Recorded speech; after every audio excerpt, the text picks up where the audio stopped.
ರಾಘವೇಂದ್ರ ಸ್ವಾಮಿಗಳ ಆರಾಧನೆ ಇನ್ನೇನು ಶ್ರಾವಣ ಮಾಸದ ಕೃಷ್ಣ ಪಕ್ಷದ ದ್ವಿತೀಯದಂದು ಇನ್ನು ಸ್ವಲ್ಪೇ ದಿವಸಗಳಲ್ಲಿ ಬರ್ತಾ ಇದೆ. ಎಲ್ಲರೂ ರಾಘವೇಂದ್ರ ಸ್ವಾಮಿಗಳ ಅನುಗ್ರಹವನ್ನ ಪಡೆದುಕೊಳ್ಳಿಕ್ಕೆ ಸಿದ್ಧರಾಗಿದ್ದೀವಿ. ತುಂಬಾ ಜನಕ್ಕೆ ಪ್ರಶ್ನೆ ಇದೆ, ರಾಘವೇಂದ್ರ ಸ್ವಾಮಿಗಳ ಆರಾಧನೆಯನ್ನ ನಾವು ಏನಕ್ಕೆ 3 ದಿವಸಗಳನ್ನ ಮಾಡ್ತೇವೆ, ಏನು ವಿಶೇಷತೆ ಅಂತ.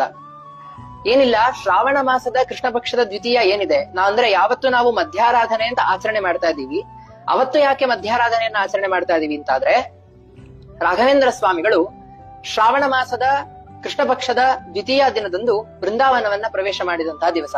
ಅವರು ವೃಂದಾವನವನ್ನ ಪ್ರವೇಶ ಮಾಡಿದಂತಹ ದಿವಸ ಆದ್ರಿಂದ ಅದನ್ನ ಮಧ್ಯಾರಾಧನೆ ಅಂತ ಆಚರಣೆ ಮಾಡ್ತೇವೆ.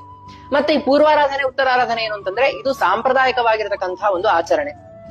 ಈ 3 ದಿವಸಗಳಲ್ಲಿ ನಾವು ಏನೇ ಸೇವೆಯನ್ನ ಮಾಡ್ಲಿ, ಅವರ ಸ್ಮರಣೆಯನ್ನ ಮಾಡೋದಾಗಿರ್ಬೋದು, ಅಥವಾ ಅವರ ವೃಂದಾವನಕ್ಕೆ ಪ್ರದಕ್ಷಿಣೆ ನಮಸ್ಕಾರ ಹಾಕುವಂತದ್ದಾಗಿರ್ಬೋದು, ಭಕ್ತಿಯಿಂದ ದೀಪವನ್ನ ಹಚ್ಚೋದಾಗಿರ್ಬೋದು, ಅವರ ಸ್ತೋತ್ರಗಳನ್ನ ಪಾರಾಯಣ ಮಾಡುವಂತಹದ್ದಾಗಿರ್ಬೋದು,